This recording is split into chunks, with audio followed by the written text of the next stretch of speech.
Well, hello, all my amazingly beautiful zodiac family and friends.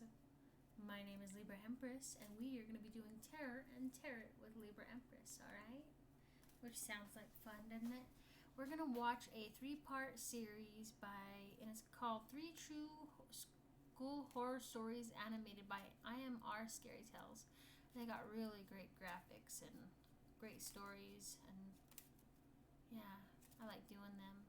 So I hope you don't mind. Let's get started on that, huh? All right.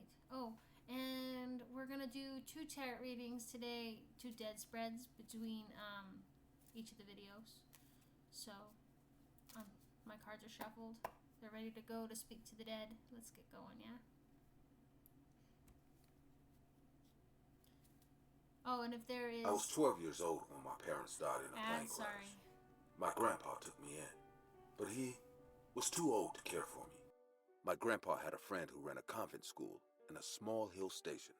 He decided to admit me there so that after his death, I didn't end up in a foster home or an orphanage. One sunny morning, we got onto a train to reach the hill station. I suddenly became a quiet kid after the huge shock of my parents passing away. The convent was specifically for boys. There were hostels on the school premise. The school principal hugged me and said, "Hello, Richard. I am Father Baker. You must know, no matter where your parents are, they will always be with you. You will be taken good care of here. Think this place as your home now." My grandpa talked with him for a while and then told me, "I will come to get you for holidays. You can talk to me whenever you feel like it. Just ask Father Baker, okay?" I nodded my head, gesturing yes. I still remember my grandpa's tearful eyes when he waved me goodbye, standing at the school gate. The school was built in a valley, surrounded by hills. There was a huge playground in the middle. Honestly, it was hard for me to be on my own the first few weeks. But with time, I too adopted this new environment, like every other boy in the convent. Every hostel room had accommodations for 3 boys.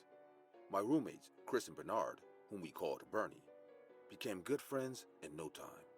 We were a team. They always protected me from bullies and any kind of trouble. Maybe they felt bad for me somehow, but whatever the reasons, they are the best kind of friends I earned in life. I am still in touch with them, and I will be as long as I can. Now, back to the story. Our room was faced towards a bushy field adjacent to an abandoned lake. It was the backside of our hostel. There were saplings and broken pillars scattered all over the field. The lake water was dark and dirty. One evening, we were sitting in our room and finishing our work for school tomorrow. Even though the weather was favorable, I felt a bit claustrophobic.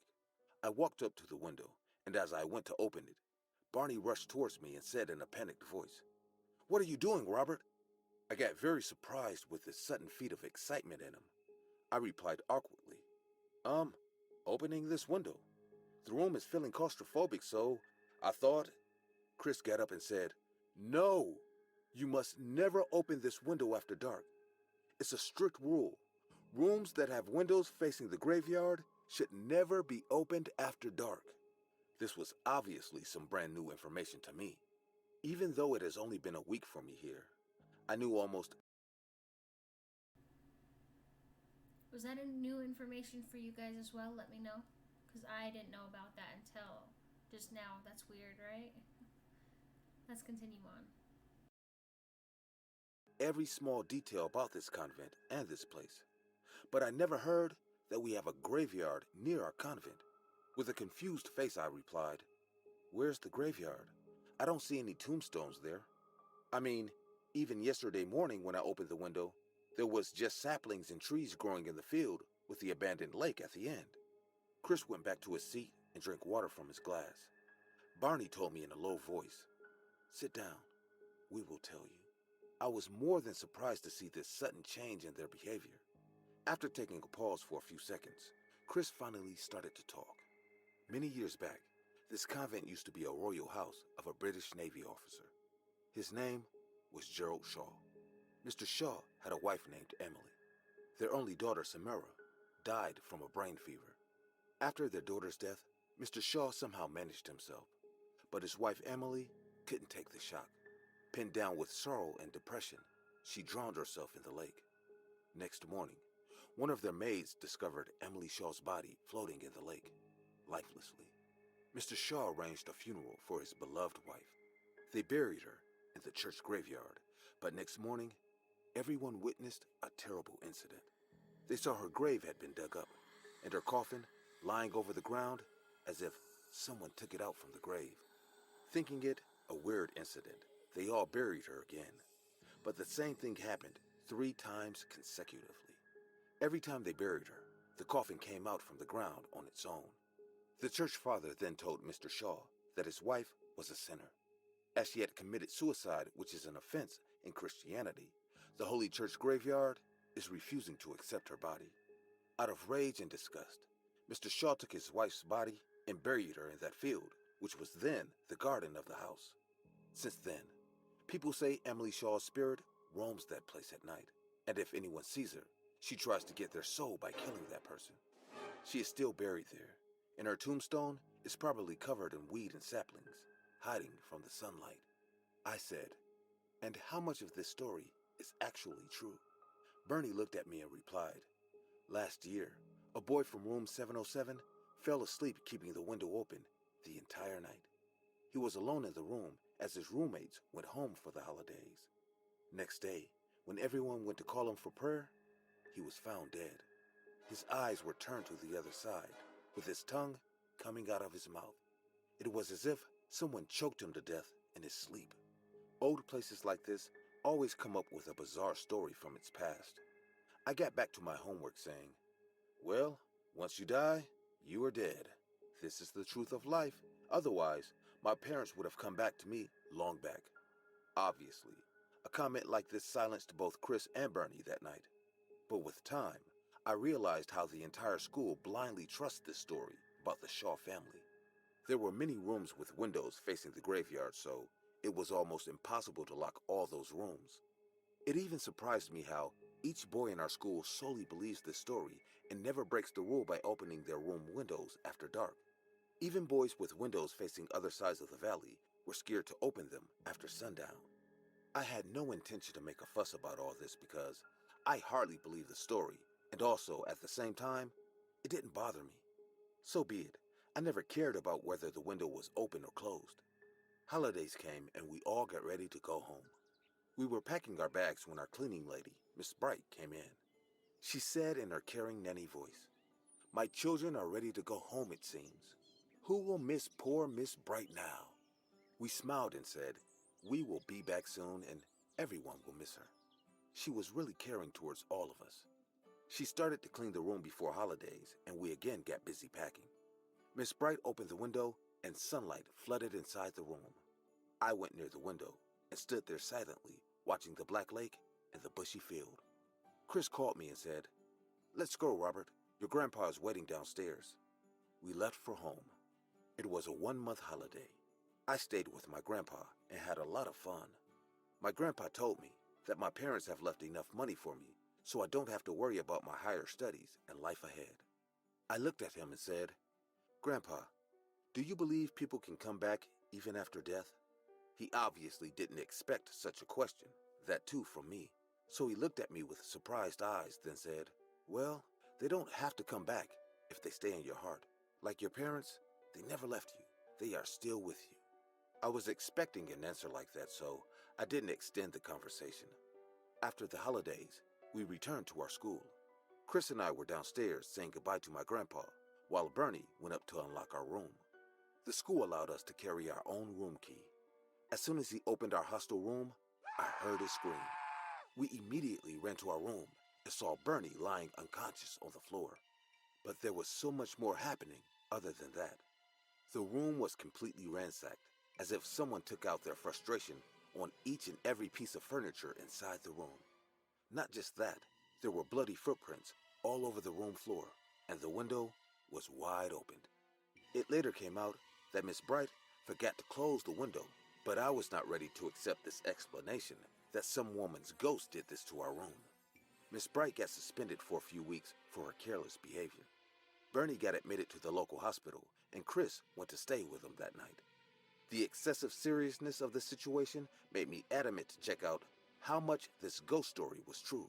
I was so angry with Miss Bright getting suspended over such a small incident that I made up my mind that night. After dinner, I came back to my room and opened the window. It was 8 o'clock. A cool breeze came in. The abandoned backside and lake stood still. The sounds of crickets chirping made the atmosphere spooky and mysterious. I went back to my bed and said to myself, let's see if you really exist, Emily. I don't remember what time it was, but I woke up hearing heavy breathing. As I slowly opened my eyes and looked around the dark room filled with pale moonlight, I didn't see anything at first. But then, all of a sudden, my eyes went to the window, and what I saw made me shiver. There was a woman figure leaning on the window. She was grabbing the iron bars of the window, and her mouth was wide open. I have never seen such a vicious face. Her mouth was so wide that I could see her uvula inside her mouth. She kept staring at me and then tried to come inside the room. As soon as she stretched her big, skinny hand, I felt a soft touch at the back of my neck. I looked back and saw my mom was standing there. She looked like a reflection. She then said in a low voice, "Robbie, get up. Switch on the lights." I don't know from where I got the courage at the time. I jumped from my bed and switched on the lights. I saw no one at the window. Just the dark lake stood outside. I shut the window immediately, and that night, I stayed with another classmate. I spoke to no one about this except to my friends Chris and Bernie. Bernie and Chris said, my mom loves me so much that she actually came to save my life that night. After all, love surpasses all evil in this world. I cried hearing this, but their words gave me hope and positivity. I don't care if you believe my story, but I am happy that my parents are still watching my back from wherever they are now. I finished my schooling there last year, but as long as I stayed in the convent, none of us ever opened the window again.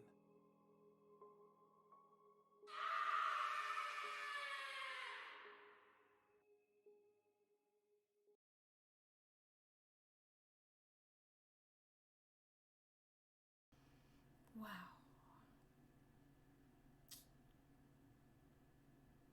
Okay. Let's get started on this. We are going to do the dead spread. Yeah. That story kind of wigged me out a little. I mean, not only did the lady lose her child and herself, you know, that preacher had the balls to tell her husband that she committed a mortal sin and that no Christians would have her, you know, she wouldn't go to heaven, and so she should be buried and blah blah blah, right?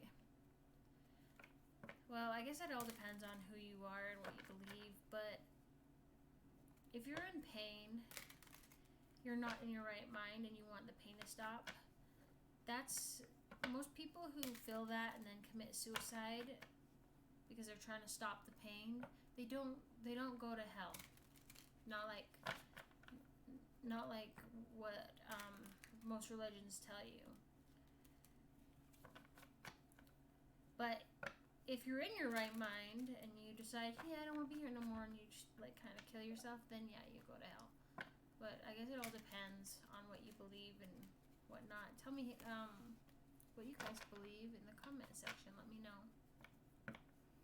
I was really sad that Samara lost her life. And Samara from The Grudge. Because when he said Samara's name, I was like, Samara from The Grudge. No, The Ring. The Ring. I'm stupid. I'm sorry. It's The Ring. They came out around the same time. Ghosts, long hair. One's Asian, one's a white girl who looks like a man dressed up like a little girl. Anyway, they both wigged me out. But then they named the mom Emily Shaw. Oh god, that's another horror movie. It had to do with puppets and Ryan Kwanton from True Blood.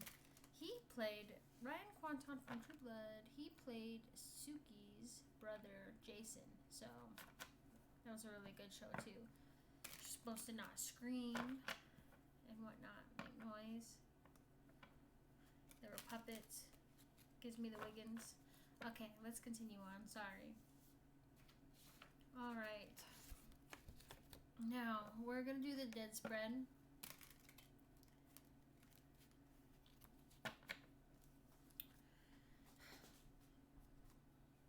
Okay. What is your deceased loved one's purpose in this life?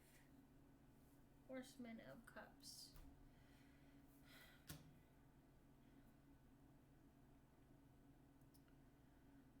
The Horseman of Cups tells me that their purpose in this life was to be romantically charming. Alright? What were you to learn from their life? Let's see. What were you to learn from their life? Ooh. That it's okay to be afraid sometimes.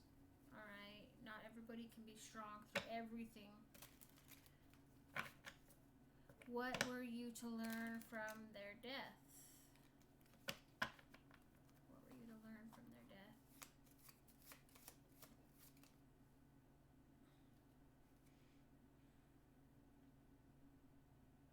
You were to learn that you need... They died, but what you were to learn is that that's not the end of a cycle. I mean, it is the end of a cycle, but like... It's not the end.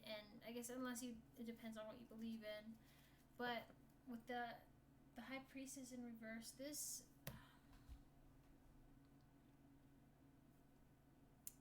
says that there's a lot of spiritual growth needed. Okay? So it wasn't the end, and that you were supposed to learn that there was more than like just that step in life and death, right?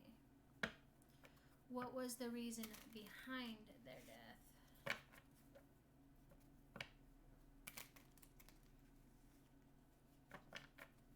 What was the reason behind their death?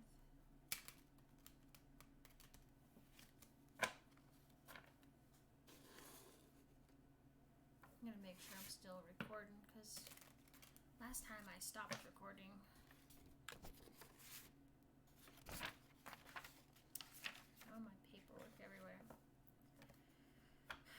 The reason behind their death.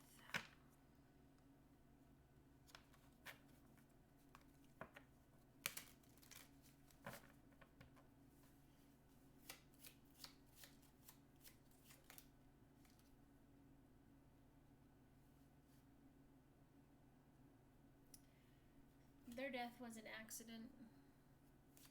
They were trying to be self-reliant,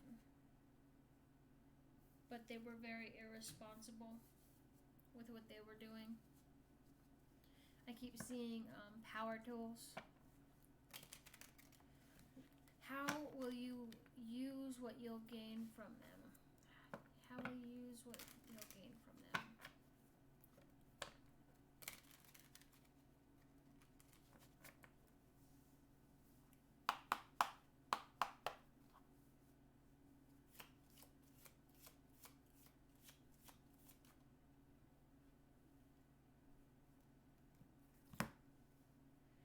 Nine of Wands in reverse.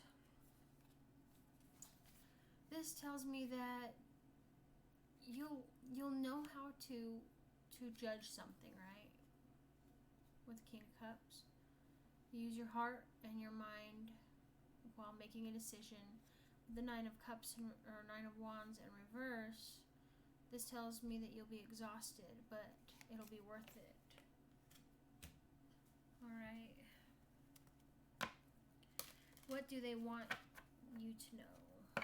What do they want you to know?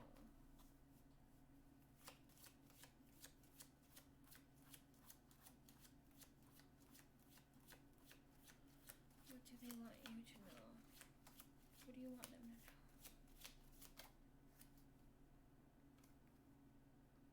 Queen of Wands. They want you to know how caring you are, and that they know that too, and that you're very fiery, very passionate.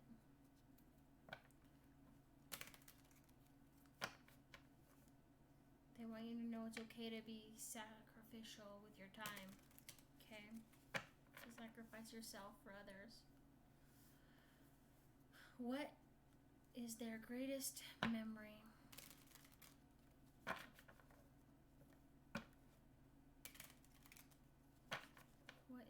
greatest memory?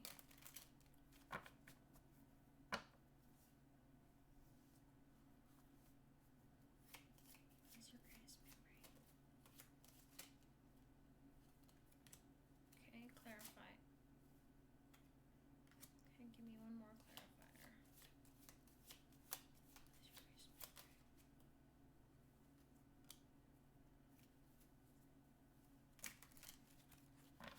Okay, their greatest memory has to do with the 3 and 4 of Wands in reverse.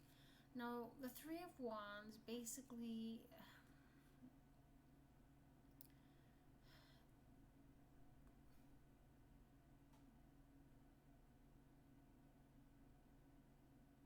they want you to know that it's okay to experience setbacks due to carelessness, okay?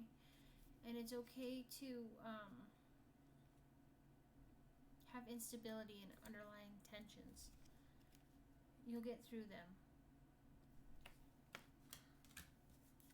They also say that it's okay to, it's okay to worry about your money, but you're over worrying about your money and your health. Okay? You're gonna be okay. They're okay. They know, they've got your back. What's their greatest memory? What is your greatest memory?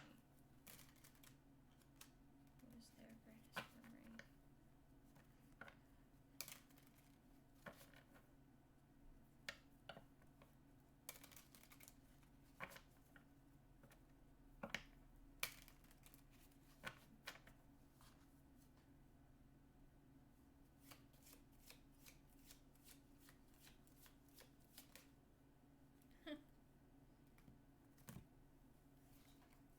8 of Cups, Horseman of Wands.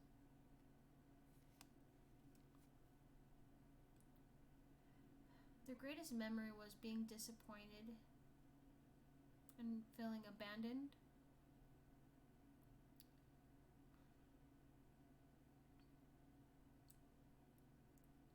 It had a lot to do with this person. Brash, cocky, insensitive, hot-headed, unpredictable. This is someone who is a fire sign who did this to them. They were sad that they were abandoned, right? For some people, it could be that they're sad that they did the abandoning, right? There was a lot of scaredness, terror, right? Life's not easy.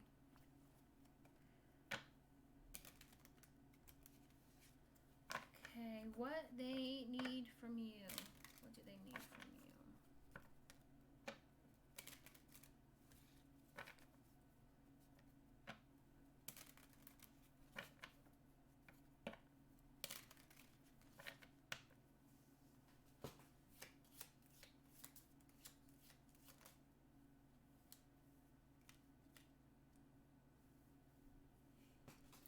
They need you to know that there was a tower moment, alright?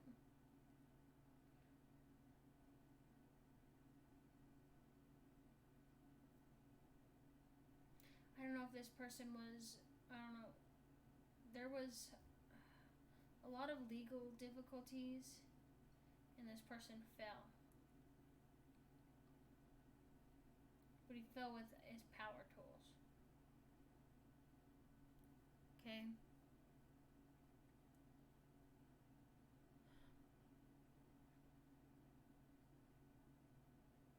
They need you to know that it's okay to fall. Not like literally fall. But that, life is not perfect. And to cherish your moments while you have it. And yes, there is going to be legal difficulties ahead as well.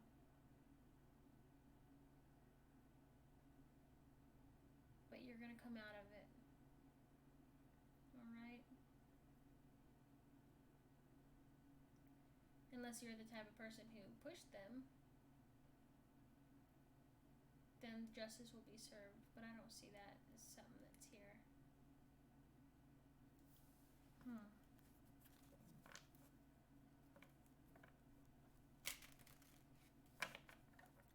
do they see you? How do they see you?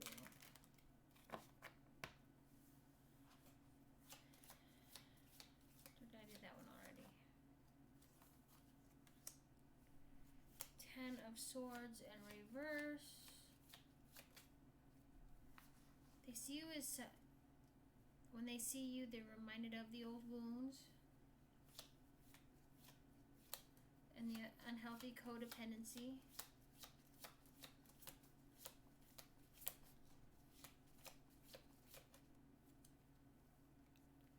Nine of Swords. They see you as someone who's full of anxiety.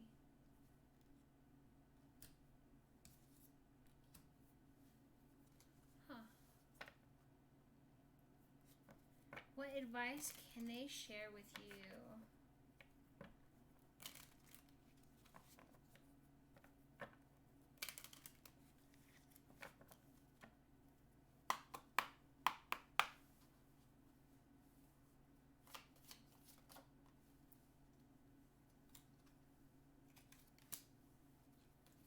Ten of Wands, upright.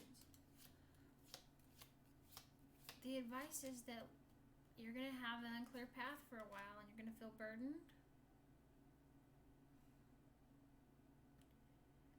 And the advice also is there's a lot of codependency and emotional manipulation. So now that you know it exists, it's up to you to decide what you want to do about that. Last words for you. What are the last words for you?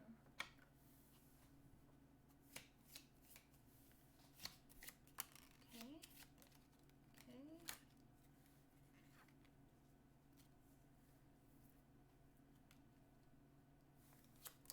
Ooh.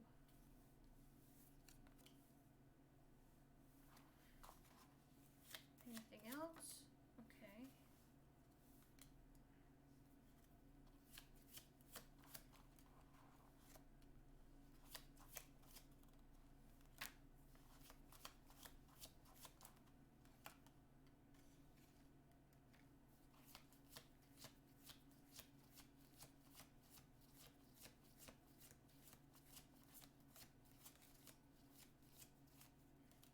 Okay.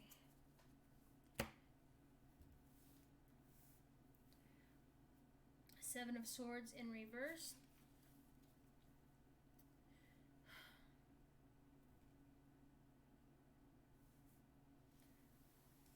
They want you to know whoever hurt them or whoever hurt you will get caught red-handed.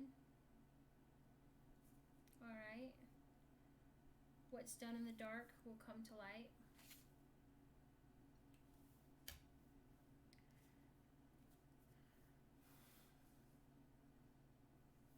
They want you to know they see that you're emotionally drained. But that you're prevailing as the Empress.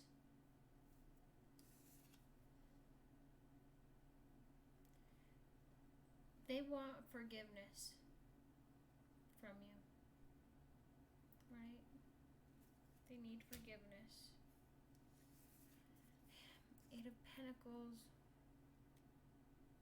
They know you're going to be persevering on some skills. Keep it up.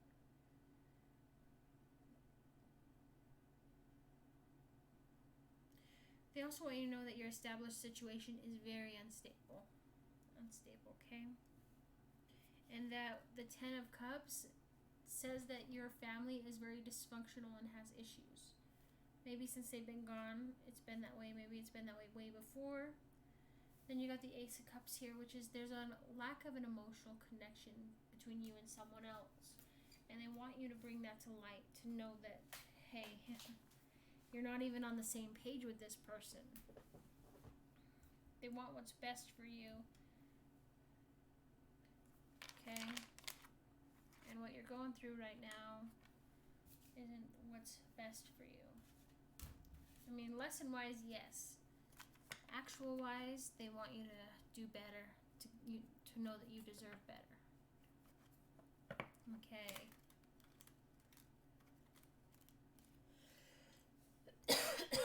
Sorry.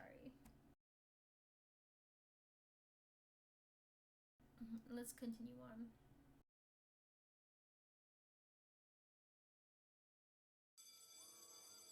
This happened last week.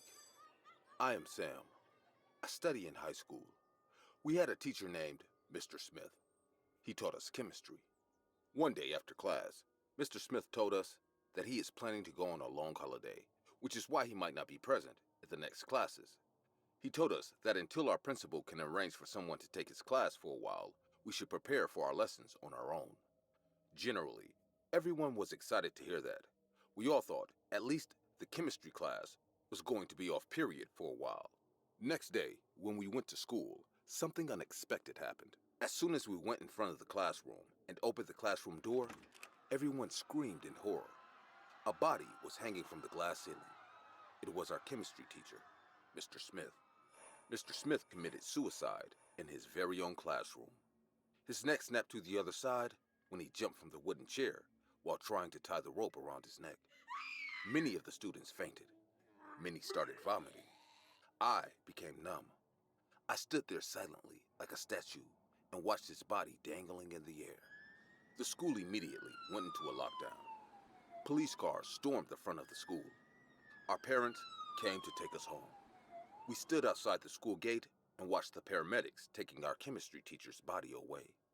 Next day, our principal addressed the entire school by giving his condolences to Mr. Smith's family. Our school life went back to normal, but we often heard teachers and seniors talking about Mr. Smith's unfortunate death. Some even said that his wife was having an affair with one of his friends. Probably, this is why he decided to commit suicide. With more days passing by, people started to forget about this incident, but the classroom where Mr. Smith committed suicide remained unused. Needless to say, it was almost awkward for everyone to use that classroom like every other one. Our principal declared that the classroom will be renovated and turned into a lab. One day, I went to the washroom in the middle of our English class. The boys' washroom was right beside the chemistry class. I was passing through the classroom door just when an eerie feeling grabbed my heart. I felt like someone was inside the classroom. I opened the door to check myself, but there wasn't anyone. I found myself standing inside an empty classroom. Suddenly, I heard someone's voice really close to my ear. It felt like someone was standing beside me and whispered in my ear, "Help me, Sam." I immediately turned around, but there was no one.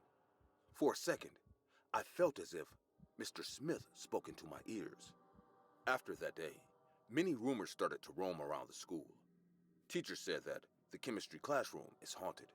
Our school security guard went to take his usual round at night and saw a man standing in the dark hallway with blood-red eyes. His neck was snapped, making his head hang from it. Even though these incidents were only witnessed by some, the entire school started to believe that Mr. Smith's spirit actually roams in the school. One day, I was talking to a friend standing in the school corridor when I saw two cops leaving our principal's office. I overheard one of the cops saying to our principal, "Yeah, this is just a case of suicide, hence, we don't think further investigation is needed anymore. So, we are closing this case, Mr. Wright." Our principal, Mr. Wright, nodded his head with a sad face, and the cops left. That night, I had a terrible dream. I was standing in the chemistry classroom. Above my head, Mr. Smith's lifeless body was hanging from the ceiling. I looked up and saw his dead face. He suddenly opened his eyes and said, "You must bring him here, Sam. You must help me." As I woke up drenched in sweat, I realized it was 10 o'clock in the morning. I tried to think the entire day. Why am I having this weird feeling about Mr. Smith's death? And who was the person he was telling me to bring to him? There were so many questions, but no answers. I expected it was just my mind playing tricks on me until the next horror unfolded. Our school organized a basketball match after the last class. It was 5 p.m. when the match started. All the students and teachers stayed back after dark that day. Principal Wright was supposed to honor the winning team with the house cup. Everyone was cheering on the basketball court like crazy. Suddenly, my eyes went on Mr. Wright, and I saw his face losing color. It seemed like there wasn't a single drop of blood in his face. His eyes were fixed to the middle of the basketball court. He wasn't watching the game, rather, staring at something. I followed his eyes, but saw nothing except the players running around to score a point. Principal Wright suddenly got up and said something to our gym teacher, who was sitting right next to him, then left for the exit. This is when I heard that spine-chilling voice. "Bring him, Sam. Bring him to the chemistry classroom." I don't know what happened to me, but I somehow lost control over my legs for a moment. I felt someone pulled me from my seat and made me follow him. As soon as I came out, I saw Mr. Smith walking away amidst the school corridor. I said in a shaken but clear voice, "Mr. Smith, my father would like to speak with you for a moment. It is urgent." My father wasn't there. I made all this up. Trust me or not, I felt like I was in a mode of trance and someone else was speaking from my mouth. Mr. Smith got really annoyed and started to walk towards me. He said in an irritated voice, "Fine. Where is he?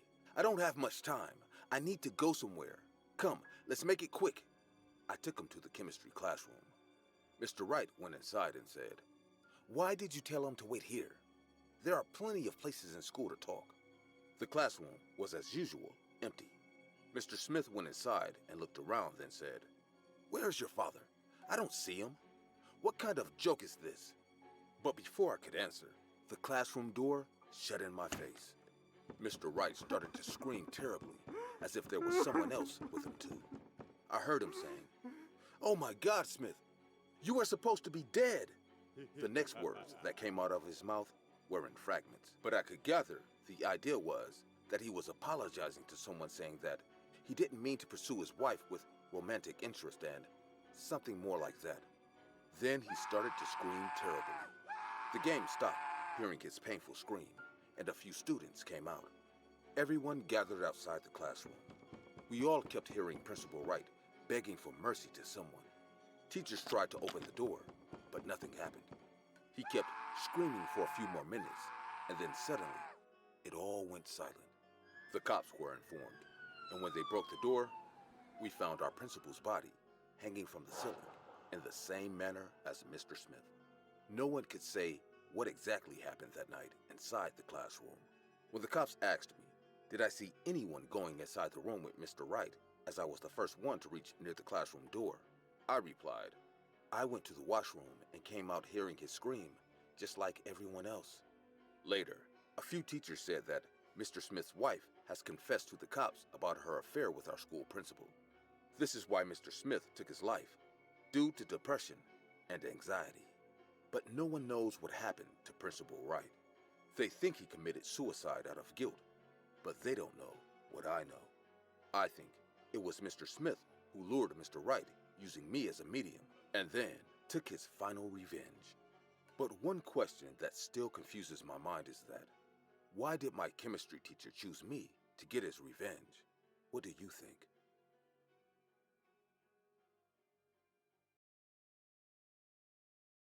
I am. What do you guys think?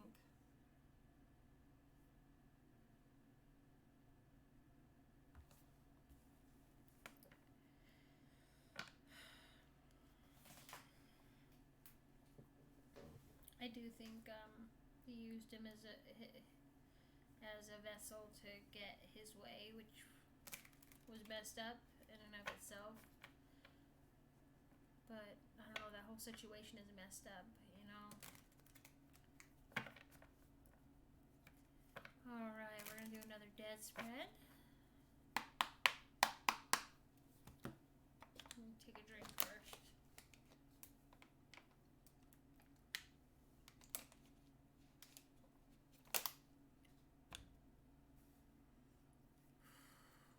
Okay. The dead spread. What is your deceased loved one's purpose in this life? What's their purpose in life? Knight of Swords. To overcome anxiety. What were you to learn from their life? That was fast. You were to learn from their life that a lot of people have mental illness, alright? And with the Hermit card in reverse, that's lacking spirituality and need for spiritual growth. Right? Just a lot of, you were to learn that, just that. They were facing mental illness and they weren't growing internally. They weren't guided or anything. I don't even think they reached out. What were you to learn from their death?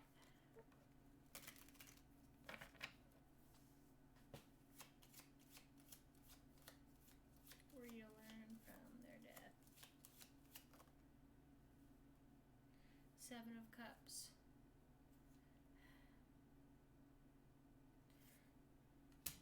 That you'll always have a choice. What was the reason behind their death?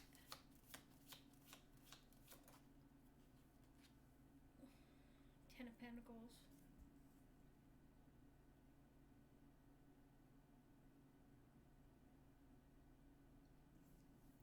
Their death had to do with long-term prosperity.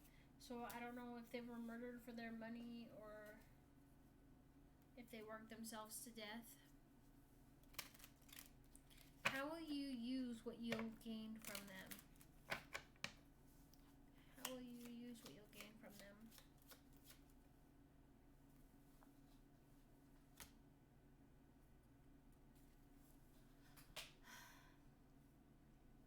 The High Priestess in reverse.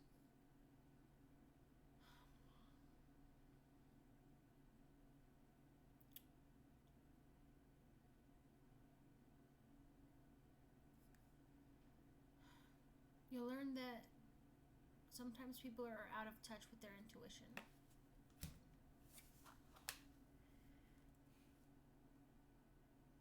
So you're going to do the opposite. You're going to touch base with your intuition.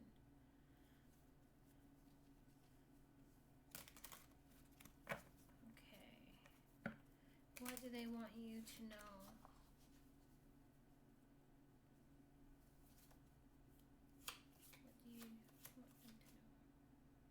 Knight of Pentacles.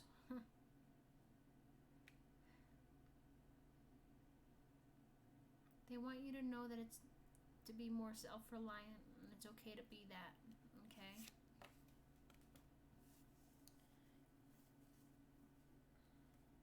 What is their greatest memory?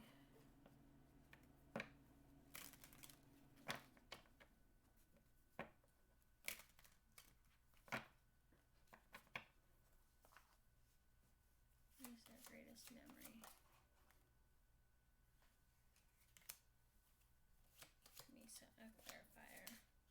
Ooh, 2, okay.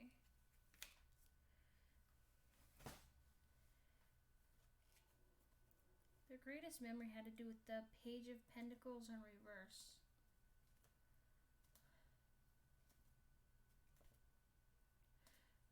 Being irresponsible with money and or resources. Being incompatible with Temperance. Off balance.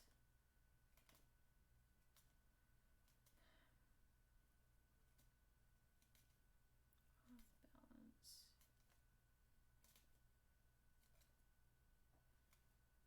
Extreme excess and deprivation.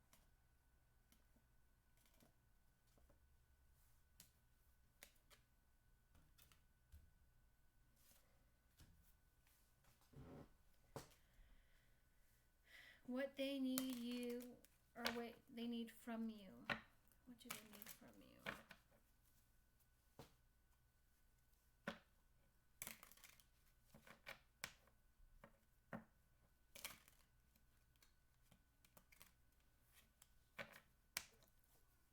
What they need from you.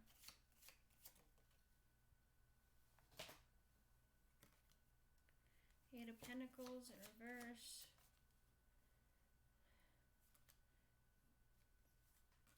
They need you to manifest continuously, okay? Because you're not only stuck in your head, but you're looking for forgiveness.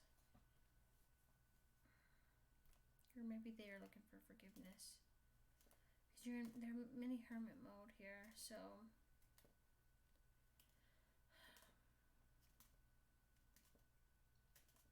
repetitive activity, manifesting, mini hermit mode.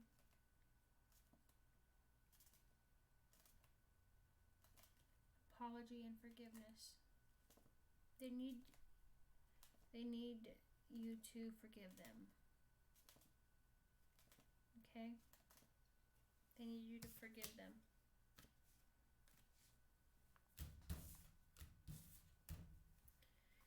Alright. How they see you. How do they see you? How does your deceased loved one see you?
Death card. They see you're leaving a situation behind to start fresh, right?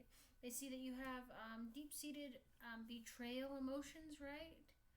But that you're healed, and yet you're reminded of your old wounds constantly. They see you as someone who's headed for greatness, right? Destiny. With the Wheel of Fortune. The Five of Wands, that tells me they also see you dealing with a lot of discord and hostility. The Eight of Cups. In reverse, huh?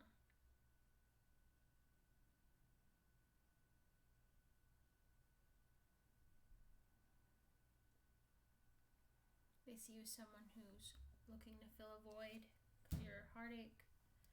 Six of Cups. You're clinging to the past. You just cannot let it go, no matter how hard you try, huh? What advice can they share with you? What advice can they share with you?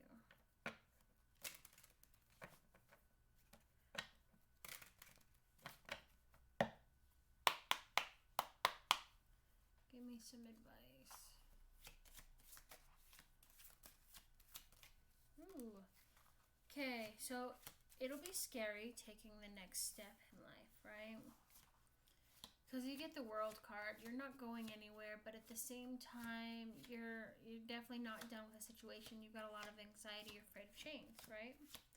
Five of Cups upright, that's... You're still grieving. It's okay to grieve, just not to let it take over your world. They're no longer where their body is. Does that make sense? They're not bound by that hole in the ground or bound by that.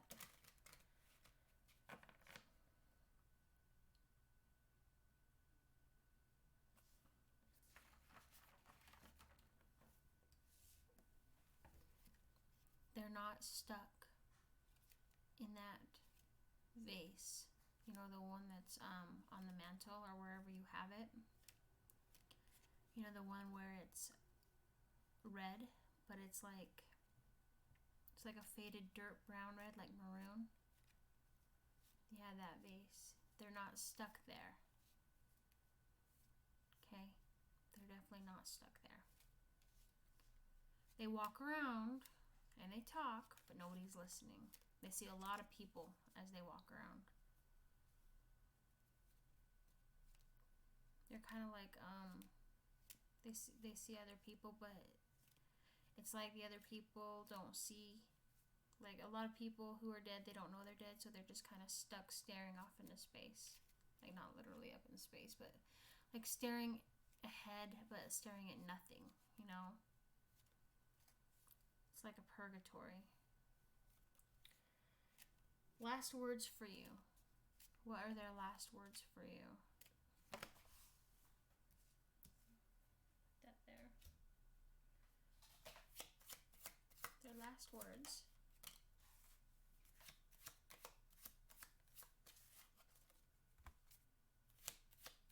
Last words.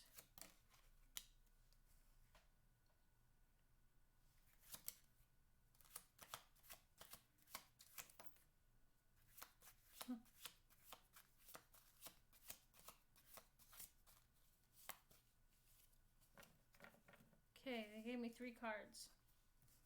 This is their last words. We got the 4 of Wands, upright. And that tells me they want you to celebrate, right? They want me to tell you that you need to celebrate the difficult choices in life. Doesn't that sound weird? That you're going to have the courage to make those decisions, and that to take a moment and realize how important it is that you're here. Okay, because you're here for a reason. And yeah, life, right? You gotta make difficult decisions, right? You're confused. Do I go left? Do I go right? What do I do? And they wish they could do that again.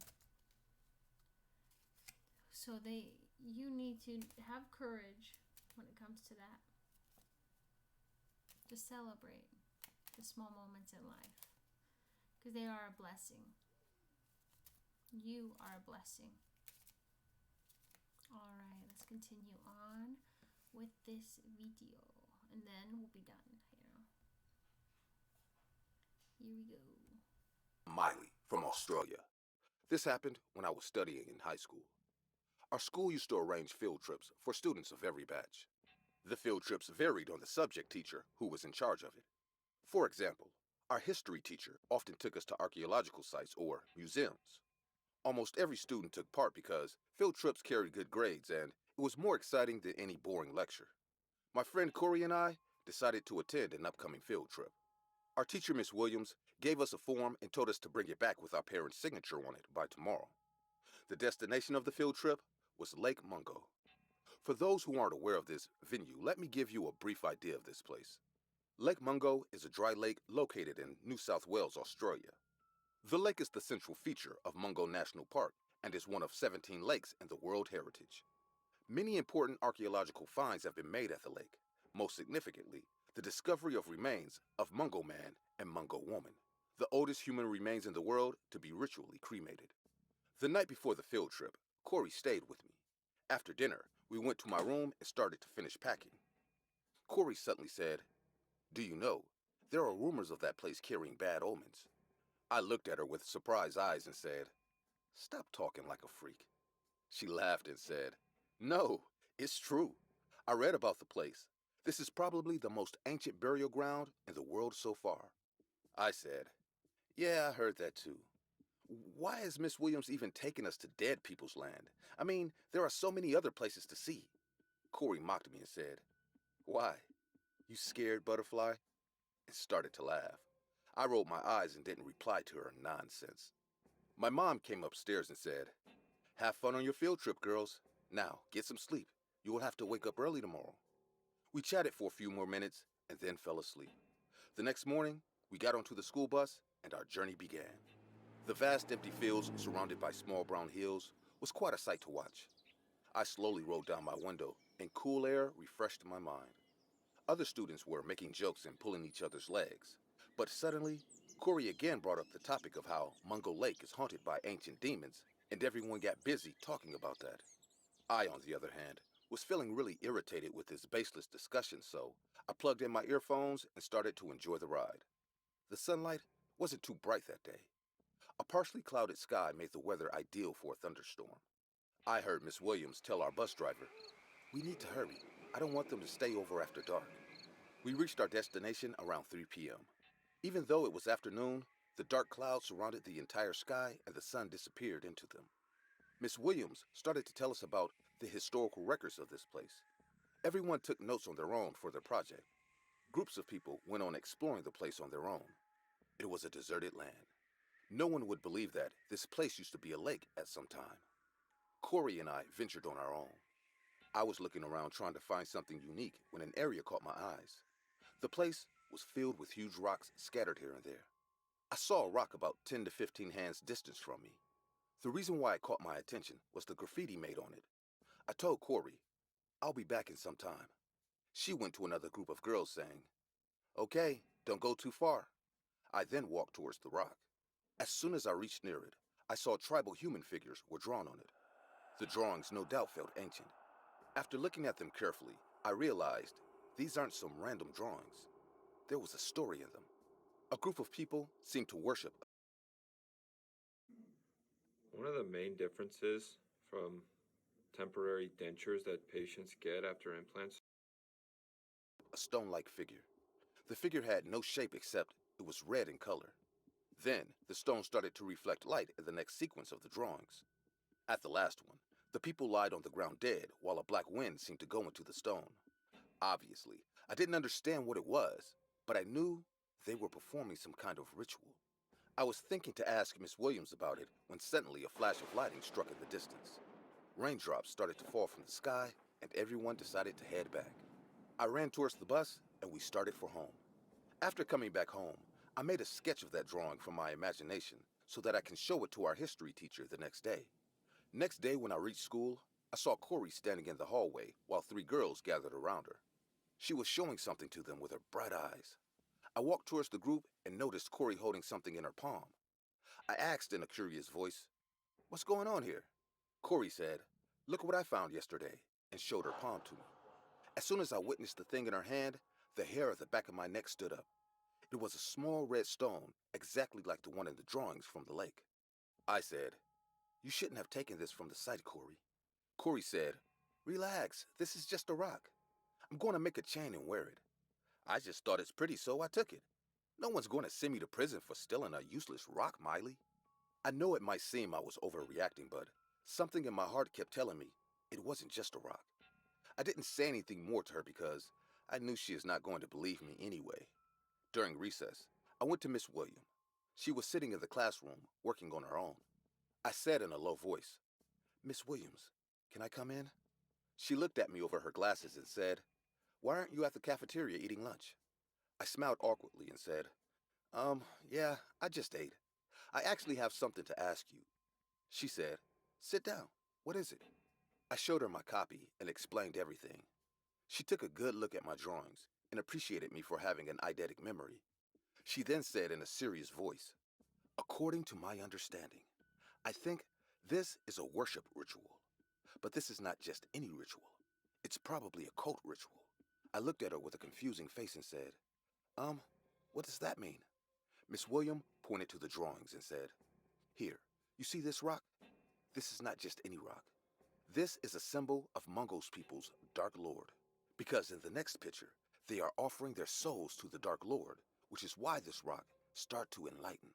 And on the last picture, it acquires their souls, which are these black wind-like figures, leaving them dead." My head now started to throb in fear. I said in a calm but shaken voice, "So, what will happen if a common man takes this stone with him?"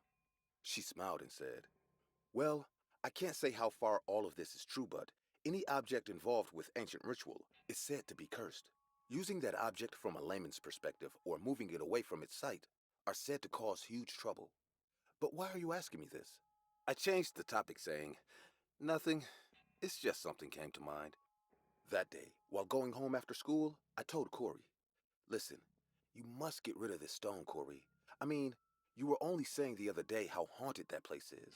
Don't you think taking something from that place can result in a bad omen? Let's just throw away this stone before it harms you in some way. But suddenly, Corey's face changed. Her eyes went big and anger took over. She said in a spine-chilling voice, "This stone is mine now. Am I clear, Miley?" "But you are not understanding, Corey. This stone is cursed. I saw the graffiti." Before I could finish, Corey pushed me onto the ground while making a devilish grunt. I couldn't believe this was the same Corey I knew. I could see clearly what the stone was doing to her. I watched her walk away. After coming back home, I tried many times to call and text her, but she didn't respond. The next morning, my mom woke me up in her panicked voice. "Miley, Miley, wake up!" I woke up and saw my mom crying. I asked her, "What's wrong, Mom? What happened?" She replied in a sobbing voice, "Your friend Corey is no more, Miley. She committed suicide last night. Her mom just called. She was crying like hell." We all rushed to Corey's house and saw paramedics taking her body out on a stretcher. Her body was covered, but I saw her hand dangling from it. Her lifeless, pale hand kept hanging. I noticed her hand closed into a tight fist, but when they pushed her body inside the ambulance, a thing fell on the road from her closed fist. It was the red stone.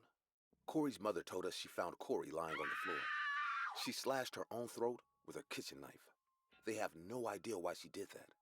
After coming home from school, Corey went to her room and never came out. She even skipped her dinner that night. They have no idea why she went to the kitchen and took the knife. This all might seem like a coincidence, but I knew it was the cursed stone that took her soul.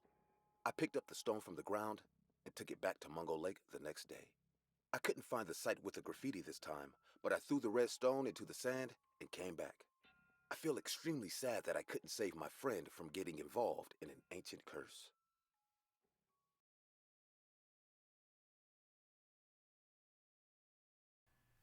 Oh, everybody's killing themselves on this cartoon. I'm sorry, guys.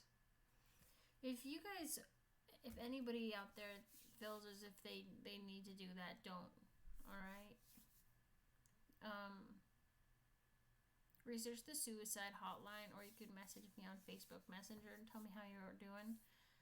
You're definitely not alone going through those feelings, okay? All right. Well, thank you so much for listening to me do Tarot and Tarot. I really appreciate you guys being here. I hope that you guys had as much fun as I did. Some of them stories gave me chills and made me sad. I love you all. Bye, my beautiful friends. Have a wonderful day.